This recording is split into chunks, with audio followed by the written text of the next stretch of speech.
Salut à tous, on se retrouve aujourd'hui pour parler du FC Barcelone en ce jeudi 7 novembre et on commence tout d'abord avec le match du Barça hier du côté de la Serbie, du côté de l'Étoile Rouge de Belgrade et c'est une magnifique victoire du FC Barcelone encore avec beaucoup de buts marqués. Mon score exact j'avais mis 4-1. Un coup, il y a eu 4-1 dans le match, mais à la fin, les deux équipes ont de nouveau marqué. Du coup, 5-2 pour le FC Barcelone du côté de Belgrade avec un but de Inigo Martinez, un but de Rafinha, un but de Fermin Lopez et un doublé, bien sûr, de l'attaquant polonais Robert Lewandowski. Donc, magnifique victoire pour le Barça qui a totalement dominé cette rencontre avec 70% de possession de balle, 21 tirs, 9 tirs cadrés et 5 buts marqués. Donc, voilà, ça a été bien sûr encore une belle soirée. Bon, oui, le Barça a pris 2 buts, mais voilà, quand on met 5... Voilà, on va pas retenir les deux buts pris, hein. C'est pas bien grave, en plus sur 2 tirs cadrés, hein, quand même de l'Étoile Rouge de Belgrade, c'est qu'Inaki Peña a réalisé aucun arrêt lors de cette rencontre, mais voilà, victoire avec 5 buts marqués, et du coup le Barça est actuellement très bien redressé la barre comme en Ligue des Champions, et actuellement à la 6e position, hein, sur une poule cup de 36, et actuellement le Barça, si par exemple là ce serait fini, les matchs de poule seraient qualifiés directement pour les 8e de finale, et recevraient au Stade Montjuïc pour le 8e de finale, retour, il y aurait pas besoin de passer ce tour-là de barrage de 16e de finale. Bon, il reste encore 4 matchs, il reste encore pas mal de points donnés. Mais voilà, pour l'instant, le début de saison en Ligue des Champions par la défaite contre Monaco, eh ben, c'est quand même une grande réussite avec 3 victoires et une défaite. Et il y a eu pas mal de records, hein, qui sont tombés hier. Et voilà, pour la première fois de l'histoire du FC Barcelone, le Barça a marqué 55 buts. Donc avant le match, le Barça est à 50 buts. Donc là, 5 de nouveau. Donc 55 buts après 16 matchs, et jamais c'est arrivé dans l'histoire du Barça en plus de 100 ans d'existence, hein, toute compétition confondue, que le Barça marque autant de buts après 16 matchs, 55 buts. Donc si on continue les gars sur cette série, le Barça, voilà, si par exemple le Barça va loin, par exemple en Ligue des Champions, tout ça, en Liga, si tu continues à marquer pas mal de buts, ça pourrait faire une saison à plus de 180 buts à peu près, hein, vraiment, si tu continues en Coupe d'Euro aussi, si tu fais des gros résultats.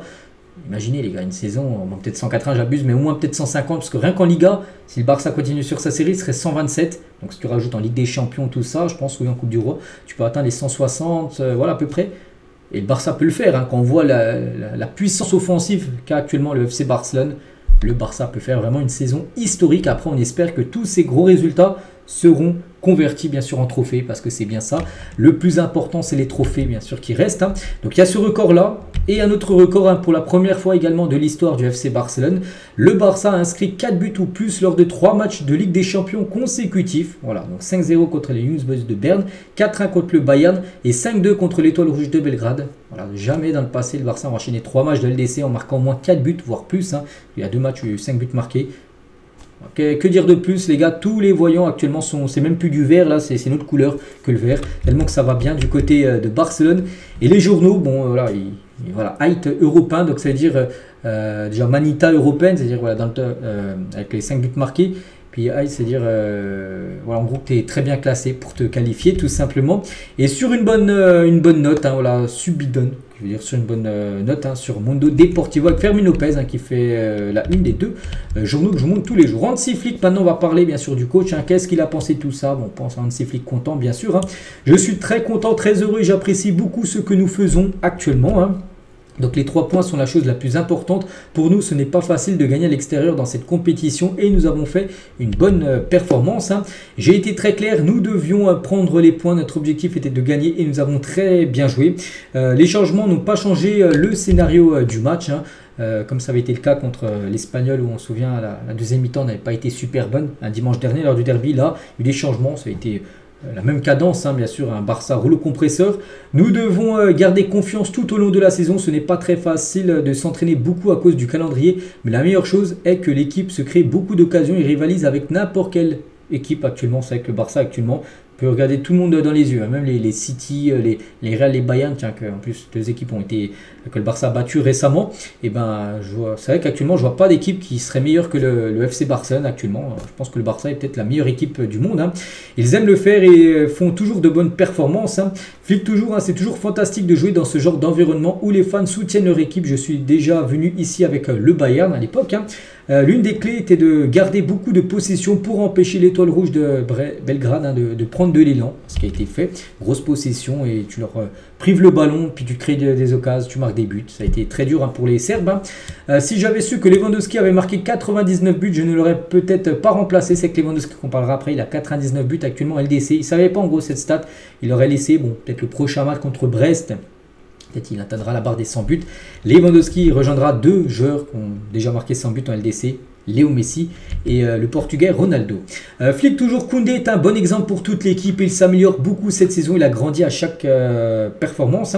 C'est un joueur très professionnel, toujours concentré pendant les matchs et les entraînements. J'apprécie beaucoup qu'il a fait ses passes D parce que Jules Koundé, match exceptionnel. 3 passes décisives lors du match. On en parlera tout à l'heure, bien sûr, de Jules Koundé. Et Flick, c'est important pour Frenkie de Jong de jouer. Il apporte de la stabilité entre la défense et l'attaque.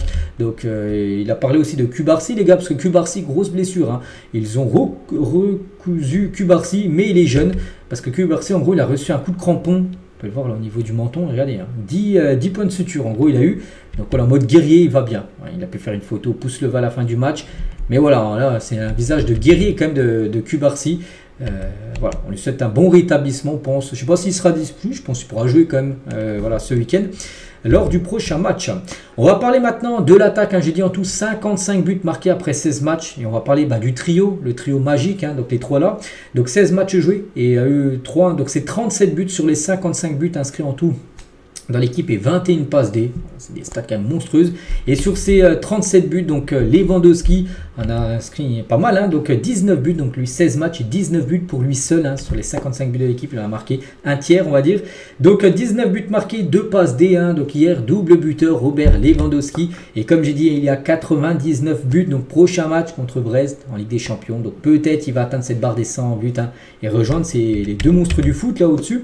Et actuellement, sous Hansi Flick, parce que actuellement il l'a eu au Barça, mais il l'avait à l'époque du côté du Bayern, dans tout 87 matchs entraînés par Hansi Flick et 102 buts quand même marqués.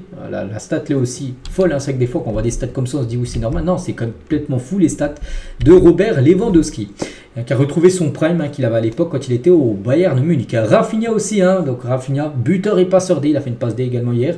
Donc 16 matchs, toutes compétitions confondues et 12 buts saison dernière, il avait inscrit 10 buts en 50, non je ne sais plus combien de matchs, une quarantaine de matchs à peu près.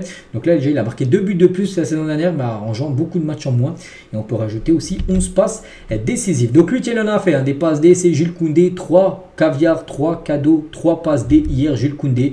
Donc quelle performance bien sûr du latéral droit français. C'est pas lui l'homme du match, ni Lewandowski avec son doublé, c'est ni Rafinha, c'est plutôt Inigo Martinez qui a été également buteur et c'est lui qui a reçu le prix du meilleur joueur du match parce qu'il a été buteur, il a été très bon également défensivement. Donc voilà les gars ce qu'il y a à dire sur cette soirée qui a été très bonne bien sûr pour le Barça. Donc le programme, donc il ne reste plus qu'un match avant la trêve, donc on est le 7, donc dans 3 jours, le 10, et ça sera un déplacement à la Real Sociedad. Un match compliqué, ça sera dimanche soir à 21h cette rencontre, on parlera là dans les prochains jours. Et après trêve, pendant 13 jours, il n'y aura pas de match. Après retour de nouveau à l'extérieur contre le Celta Vigo le 23, puis après ça sera Brest à domicile. Le 26, ce sera un mardi soir normalement cette rencontre, vu que là le Barça joue un mercredi. Le match d'après, on va dire, c'est un mardi. Donc le mardi 26, là dans 19 jours, ce match de Ligue des Champions. On va parler de Pedri parce qu'il est interviewé. Et voilà, pensez-vous que Flick mettrait Lewandowski sur le banc pour la demi-finale de Ligue des Champions s'il arrive en retard à l'entraînement avec 5 minutes de retard? Il a dit oui, c'est arrivé à Koundé, il est arrivé en retard, il a été mis sur le banc lors du match suivant. Donc voilà, même si c'est une demi-finale Ligue des Champions, si en gros tu respectes pas l'horaire, et voilà, pour être puni, tu serais sanctionné d'un pas titulaire lors du prochain match, même Lewandowski qui marque tous les buts. Pedri, il a dit Flick est une personne très proche avec des idées très claires en tant qu'Allemand. Il est très organisé et nous fait prendre du plaisir sur le terrain. On peut le voir. La chose la plus distinctive chez Flick, c'est qu'il se soucie de ceux qui ne participent pas au match car il va leur parler, prendre de leurs nouvelles. Par exemple, les joueurs blessés, souvent il appelle par exemple les joueurs blessés. Tiens, Christensen, il a souvent au téléphone parce qu'il peut voir des infos. Araujo, tout ça, pour leur demander comment ils vont. Et il ne pense pas qu'aux joueurs qui jouent tout ça, il pense aussi aux joueurs à l'infirmerie, les joueurs qui jouent moins. Il parle à tout le monde, en gros, Hansi Flick. Pourquoi ne suivez-vous pas Cubarsí sur Instagram? C'est le journaliste qui posait ça. Et Pedri a dit, je ne savais même pas, en gros, qu'il avait un Instagram. Et le journaliste lui a fait suivre Cubarsí sur place. Il est sur Instagram, et du coup, il l'a suivi. Il l'a follow, on peut dire, sur son compte Instagram. Et pour finir, tiens, cet épisode est avec Pedri. Et quand Pedri évoque les amendes sous Xavi, hein, si un joueur est en retard quelque part, hein, il payait 1000 € par minute de retard. Voilà, il ne fallait pas trop arriver en retard. Hein. Après chaque minute, le montant était doublé. Voilà, donc déjà, tu as déjà 1000 €, imagine, ça, à 10 h le rendez-vous, tu arrives déjà à 10 h 2, tu as déjà 1000 €. Puis après, toutes les minutes, les gars, voilà, c'est 2000 € parce que après, le prix est doublé. Voilà, c'est pour ça qu'il y a très peu de joueurs, on peut dire, en retard.